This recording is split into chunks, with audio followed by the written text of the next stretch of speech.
आणि आताची महत्त्वाची बातमी, 900 कोटींच्या प्रकल्पावरून सेना भाजपमध्ये जुंपण्याची शक्यता। सिडकोच्या जालना खरपुडी प्रकल्पाच्या चौकशीचे आदेश देण्यात आले आहेत। मुख्यमंत्री असताना शिंदेंनी मंजुरी दिलेल्या प्रकल्पाची चौकशी केली जाणार आहे। मुख्यमंत्री सचिवालयाकडून या चौकशीचे आदेश देण्यात आले। जालना जिल्ह्यामधल्या सिडकोच्या खरपुडी प्रकल्पाची चौकशी करा असे आदेश मुख्यमंत्री सचिवालयाने दिले आहेत। मुख्यमंत्री असताना एकनाथ शिंदेंनी या प्रकल्पाला मंजुरी दिली होती। सिडकोच्या खरपुडी प्रकल्पाबाबत ठाकरे गटाचे माजी आमदार संतोष सांबरे यांनी चौकशीची मागणी केली होती। मी माननीय मुख्यमंत्री देवेंद्र फडणवीस साहेबांना एक निवेदन दिलं की हा प्रकल्प कुठल्याही दृष्टीने फिजिबल नाही। त्या दृष्टिकोनातून माननीय मुख्यमंत्री सचिवालयाने व्यवस्थापकीय संचालक सिडको बेलापूर यांना आदेशित केले की या संदर्भातली सखोल चौकशी करावी। खरपुडी प्रकल्प हा अधिकारी आणि काही व्यावसायिकांचे हितसंबंध जपण्यासाठी राबवण्यात आल्याचा आरोप ठाकरेंच्या शिवसेनेने केला होता। स्थानिकांकडून कमी दराने जमिनी खरेदी करून धनदांडग्यांच्या फायद्यासाठी प्रकल्प राबवला जात असल्याचा आरोप होता। 2018 मध्ये या प्रकल्पाची संकल्पना सिडकोने मांडली होती।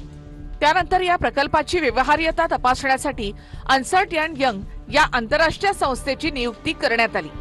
या संस्थेने 2020 मध्ये हा प्रकल्प व्यवहार्य नाही असं म्हटलं होतं।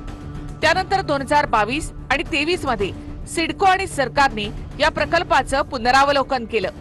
यासाठी केपीएमजी या दुसऱ्या एका संस्थेची नियुक्ती करण्यात आली। या संस्थेने नव्या अहवालाच्या आधारे 2024 मध्ये या प्रकल्पाला अंतिम मान्यता दिली। त्यामुळे पूर्वी व्यवहार्य नसलेला प्रकल्प काही वर्षात अचानक व्यवहार्य कसा ठरतो असा सवाल उपस्थित झाला। त्यामुळे या 900 कोटींच्या प्रकल्पावरून भाजप आणि शिंदेंच्या शिवसेनेमध्ये जुंपण्याची शक्यता आहे। आम्ही एवढंच म्हणतो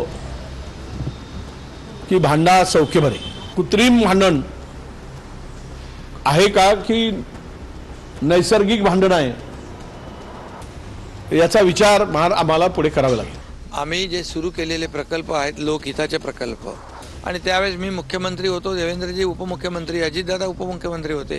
त्यामुळे आम्ही जे प्रकल्प सुरू केले ते लोकहिताचे केले। या बाबतीमध्ये मी माहिती घेतो आणि सरकारचे नगर विकास विभागाचे अधिकारी त्याच्यात सामील होण्याचं, सिडकोचे अधिकारी त्यात सामील होण्याचा प्रकार घडला। वारंवार आम्ही तक्रार, आणि आता जो प्रकल्प देवेंद्र फडणवीस सरकारने रद्द केला होता तोच प्रकल्प पुन्हा एकदा नव्याने कसा होऊ शकतो हा आमचा प्रश्न आहे। म्हणून या प्रकल्पाची चौकशी करावी, या प्रकल्पाला स्थगिती द्यावी।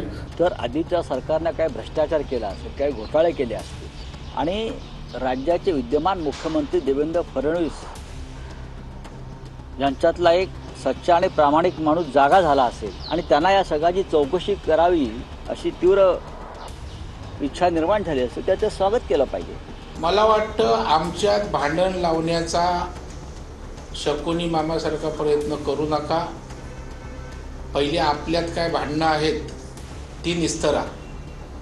आम्ही शिंदे साहेबांचाही कारभार उत्तम होता तेव्हा देवेंद्रजी त्यांच्या सोबत होते।